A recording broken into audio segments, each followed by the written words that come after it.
Was the goal ever to make people feel comfortable? That's the question. Was the goal ever to fit into societal standards so that the people walking past you feel comfortable? You don't even want to look at anyone as you walk past them, so yet they could just stab you right there and then because you don't want to look at them. Is that what the goal was? Comfortable body language, vulnerableness, to be the victim, not the predator. Because it wasn't ever the goal for me since a very young age. That was never the goal. My goal was never to fit in. We have this term in our generation where we call people NPCs, non-player characters, like in GTA, for example. It's funny because the people that use that phrase the most are actually the NPCs, the non-player characters, the victims, the unimportant people. They use that phrase the most. I'm going to outline in this video how you can change your body language to portray the best version of you. One of the pros of having great body language is that people want to look at you. But I'll tell you what, one absolutely game-changing thing that I did while I started 7 months ago was learning how to fight. It's funny that, isn't it?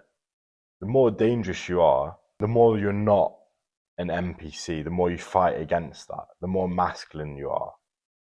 You want to be able to be capable of violence without using it. It changes the way that you walk, changes the way that you stand in a bar, because you're more combatant, you're more predatory. But a few weeks ago, I was in a bar with my friend. I don't often drink, but yeah, we were sipping. I was having my vodka, no tequila, some sort of tequila drink. I was sipping on it. I was speaking to someone, and then I look down at my stance, and I actually see I'm standing in a way that I have a certain amount of torque in my right leg in case I need to swing at someone. Now you might say that's really sad. You know, you want to be comfortable when you're having a drink with your friends. I'm in a powerful position in mind and body because I know how to fight. I'm going to walk down that street and a girl will look at me because I have a certain amount of sway in my shoulders, which you only get from being a combatant individual. Again, call it cringe. Co-workers will watch this video. I don't give a fuck. I'm not average. You might be average. So another thing is, we were talking about NPCs. While we're on the topic of video games, Trevor Phillips from GTA, how does he walk? So when you're playing this video game, characters, they don't glance. They turn their head and look because I don't know why it was just the game was sort of underdeveloped and not as realistic as it could have been. So when they want to look at something, they turn their whole body and head to look at something. That's what we should be doing. When you want to look at a guy when you're walking down the street because you think he might go to the same gym as you, the boy would glance at him and look straight on. The man would turn his whole body towards that guy, look, and then move straight on. You might think there's not that much of a difference there. There really truly is. The first person was scared of being confronted. The second person isn't scared. He actually wants the other person to know that he's looking. The man isn't scared of being noticed, but the boy truly is. When I'm talking about the sway in the shoulders when you're walking, it's similar to that of a girl in high heels. So girls, they wear high heels because, I mean, first of all, I mean, it looks really great when a girl wears high heels. We know that. But it's actually the way that their body moves when they're walking in high heels. There's more, because they've got their heels elevated, there's more of a curvature in their walk, more of a swaying in the hips. You see this in leopards, for example. It's a very attractive body motion. It's very natural. It sort of turns on the male psyche when you see that happening. It's the same for girls as well. If you have a gentle sway in the shoulders, if it's natural, incredibly attractive. It's just that simple. So you want to focus on the pinky finger. If you focus on the pinky finger, for some reason, your shoulders will move a bit more. They'll feel more free. With that, of course, you need a good physique. Why would anyone take you seriously? Why would anyone think that you're dangerous? Why would anyone, when you walk into a restaurant, look up at you when they're with a girl just to see if there's any danger happening? Why would that happen if you don't have a good physique? You need to earn respect from men, okay, if you want to have a good body language, by just having a good body in the first place. Now, more onto specific body language cues. Let's say, for example, you're on a coffee with a friend.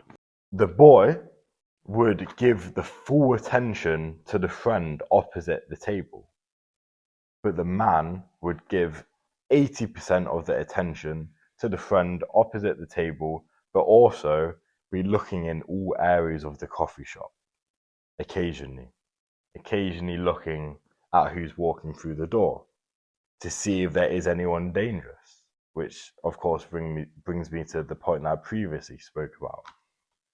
You know, he'd be looking out for you'd always be checking the other person's back. It's the same with a date.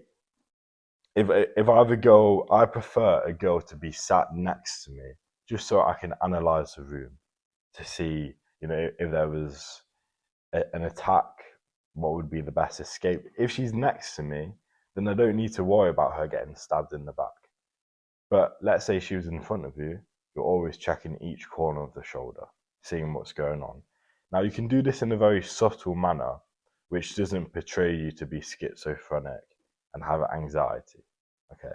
And I'll never tell the girls I'm with about this. I'll never tell the men that I speak to about this, but I always have their back 100% of the time, 24/7. I'm alert, I'm awake, I'm ready to get into a fight if needs be.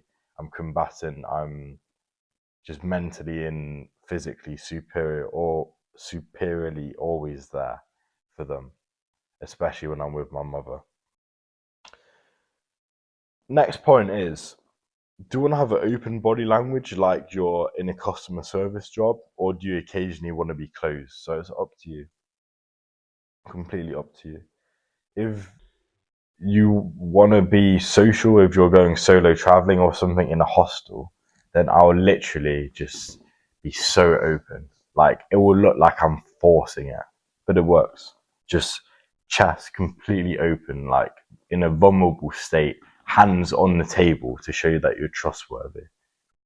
But maybe if you're in a certain situation, like a business meeting, or like, for example, I'm a governor at a school.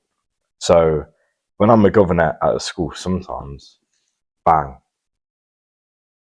gives me a very serious look. It gives me a closed off look, like, don't ask me questions if I don't want to contribute. It gives me the look of, I know what I'm doing, I know why I'm here, I want to get in, get out. Again, depends on the situation. Completely depends on the situation. And if you enjoy these tips, there's about 50 more, to be completely honest with you. I've been in so many situations, been to different universities, different colleges. I've been on probably nearly 100 first dates with girls. I've done it all, and it's all inside my school. There's a link in my profile on YouTube. Join the school community. There's a free 2-hour body language course upcoming. It's on pre-sale right now, so it's only £25. It will be £50 in a few weeks.